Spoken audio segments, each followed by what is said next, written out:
SIR மோசடியை கண்டித்து தீர்ப்பாய நீதிபதி TS Sivagnanam திடீர் ராஜினாமா. தேர்தல் ஆணையத்தின் முறைகேட்டுக்கு எதிர்ப்பு தெரிவித்து பதவி விலகியுள்ளதாக தகவல். சென்னையில் ஆளுநரை சந்திக்க விஜயுடன் சென்ற ஜனநாயகன் பட தயாரிப்பாளர். ஆளுநர் மாளிகையில் திரைப்பட தயாரிப்பாளருக்கு என்ன வேலை என்று சமூக ஆர்வலர்கள் கேள்வி. வாக்கு எண்ணிக்கை முடிந்து 6 நாட்கள் ஆகியும் ஆட்சி அமைப்பதில் திணறும் விஜய். பெரும்பான்மை பெறாத நிலையில் பதவியில் உட்காருவதற்காக குறுக்கு வழியை கையாளும் விஜய். எதிர்க்கட்சி MLAக்களிடம் குதிரை பேரம் நடத்துவது அம்பலம். அமமுக MLA ஆதரவு அளித்துவிட்டதாக ஆளுநரிடம் தாவேக போலி கடிதம். மோசடி செய்வதுதான் தூய சக்தியின் வேலையா எனவும் TTV தினகரன் கடும் விமர்சனம். தமிழ்நாட்டில் புதிய ஆட்சி அமைக்க ஆளுநர் சட்டப்படி நடவடிக்கை எடுக்க வேண்டும் என திமுக தலைவர் மு ஸ்டாலின் வலியுறுத்தல். புதிய அரசு அமைய வேண்டியது காலத்தின் கட்டாயம் மட்டுமல்ல, ஜனநாயகத்தின் மிக முக்கிய பணி என அறிவுறுத்தல்.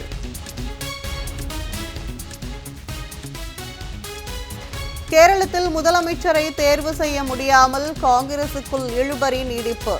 முதலமைச்சர் பதவிக்காக சதீசன், ரமேஷ் சென்னிதலா, வேணுகோபால் டெல்லியில் முகாம்.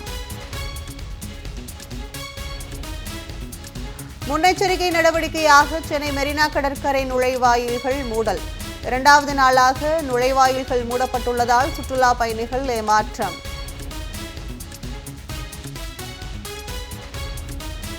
இந்தியாவில் மின்சார வசதிகள் இல்லாத 1 லட்சம் பள்ளிகள். நிதி ஆயோக் அறிக்கையில் அதிர்ச்சி தகவல்.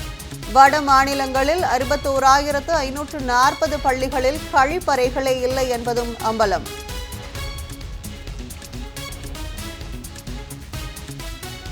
முப்படைகளின் தளபதியாக NS ராஜா சுப்பிரமணி நியமனம். ஜூன் 1ஆம் தேதி பதவியேற்பார் என அறிவிப்பு.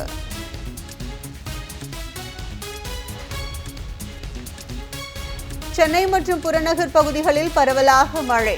கடும் வெப்பம் தணிந்து குளிர்ச்சியான சூழல் நிலவுவதால் மக்கள் மகிழ்ச்சி.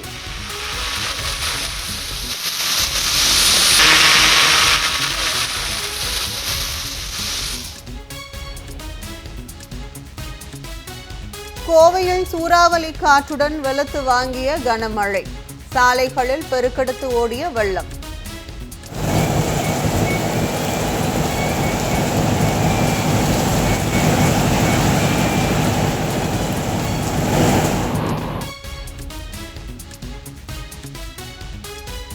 நீலகிரி, கோவை உள்ளிட்ட 22 மாவட்டங்களுக்கு இன்றும் நாளையும் மஞ்சள் எச்சரிக்கை. சென்னையில் மிதமான மழைக்கு வாய்ப்புள்ளதாக வானிலை மையம் தகவல். சென்னை சேப்பாக்கத்தில் லக்னோ அணியுடன் CSK நாளை மோதல். IPL போட்டியை காண செல்பவர்கள் மெட்ரோ ரயிலில் கட்டணமில்லாமல் பயணம் செய்யலாம் என அறிவிப்பு. டெல்லியில் ராணுவ முகாம் மீது தாக்குதல் நடத்த சதித்திட்டம். பாகிஸ்தானின் ISI ஏஜென்ட்டுகள் 9 பேர் கைது.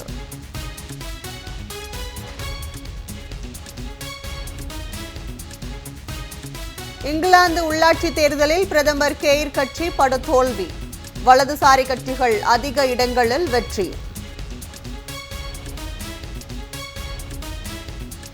ஐரோப்பிய நாடுகளில் வேகமாக பரவும் ஹண்டா வைரஸ். 3 பேர் உயிரிழப்பு. உலக சுகாதார அமைப்பு எச்சரிக்கை.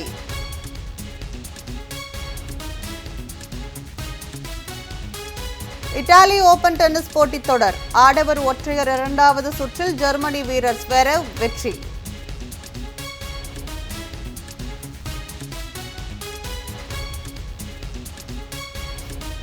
உக்ரைனால் ஆபத்து உள்ளதாக உளவுத்துறை எச்சரிக்கை. ரஷ்ய அதிபர் புதின் பதுங்கு குழியில் பதுங்கி இருப்பதாக தகவல்.